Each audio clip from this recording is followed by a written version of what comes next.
देखिए class 9th NCERT का एक क्वेश्चन है। यह क्वेश्चन जो आपका है, इस क्वेश्चन में दिया गया है,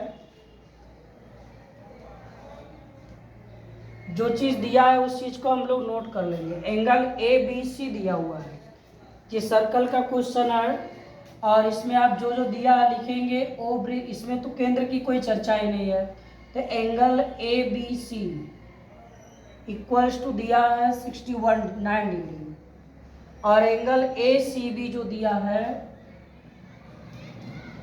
वो दिया है 31 डिग्री। ये दो चीज दिया हुआ है, आपसे कह रहा है एंगल डी की वैल्यू ज्ञात करिए, फाइंड आउट एंगल डी। तो डी हम लोग कब निकाल पाएंगे? तो आप इसमें देखिए डी तभी निकलेगा जब ए की वैल्यू हम लोग फाइंड कर लेंगे, क्योंकि डी पर ए पर डी डिपेंड है। अगर ए फाइंड होगा तो डी पता चल जाएगा। रीजन क्या है? क्योंकि आप जान रहे हो कि BC इस वृत्त की एक जीवा है और ये जो BC इधर का है यह एक चाप है और BC इस वृत्त को दो खंडों में बांट रही है। एक वृत्त खंड ये है और दूसरा वृत्त खंड ए है। जितने एंगल बने हुए हैं वो इधर एक ही वृत्त खंड में बने हुए हैं, यानी इस वृत्त खंड में कोई फिगर नहीं है और इस वृत्त खंड में ए और डी दोनों फिगर यानी दोनों एंगल बने हुए हैं। तो आपको प्रमेय पढ़ाया जा चुका है कि एक ही वृत्त खंड में बने कोण बराबर होते हैं। तो हम लोग क्या करेंगे, एंगल ए की वैल्यू यदि फाइंड कर लेंगे तो एंगल डी भी उतना होगा जितना एंगल ए होगा। कारण क्या है? ये दोनों एक ही वृत्त खंड में बने कोण हैं। तो इसके लिए हम लोग क्या करेंगे, सबसे पहले एंगल ए की वैल्यू फाइंड करेंगे। अब एंगल ए की वैल्यू कैसे फाइंड होगी? आप देख रहे हो कि ए बी सी एक त्रिभुज है। ये देखिए क्या है, एक त्रिभुज है।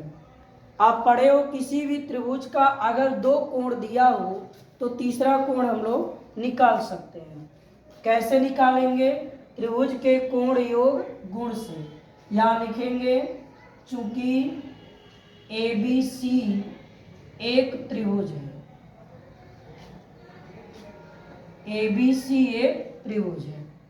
अब आप लिखेंगे इसलिए angle A plus angle B plus angle C sum of three angles of a triangle is equals to 180 degree. यानी किसी भी त्रिभुज के तीनों अंतः कोणों का जो योग होता है वह 180 डिग्री होता है।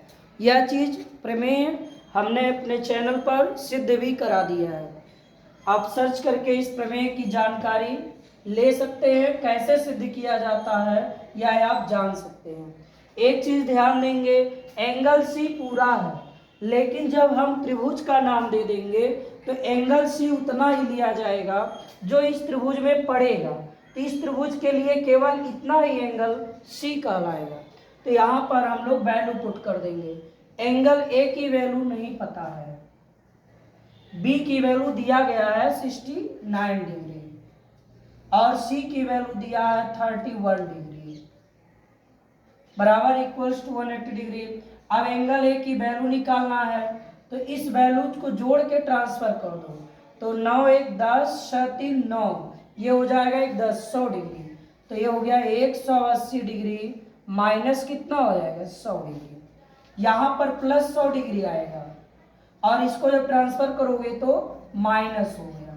अब आपके पास एंगल ए की वैल्यू आ चुकी है 80 डिग्री, यानी 80 अंश का कोण एंगल ए है।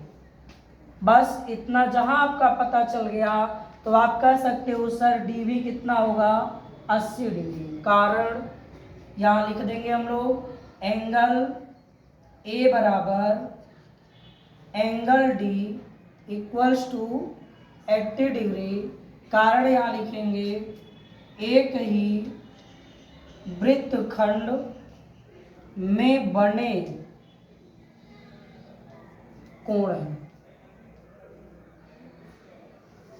ये आपको इस तरह से इसे सॉल्व करना, यही इसका क्या है, आंसर है। वीडियो को एक लाइक कर दीजिए और चैनल पर नए हैं तो सब्सक्राइब हो जाए ताकि नोटिफिकेशन नेक्स्ट वीडियो को आप तक पहुंचे और आप उसे देख सकें। बस आज के लिए इतना ही। Next day next videos.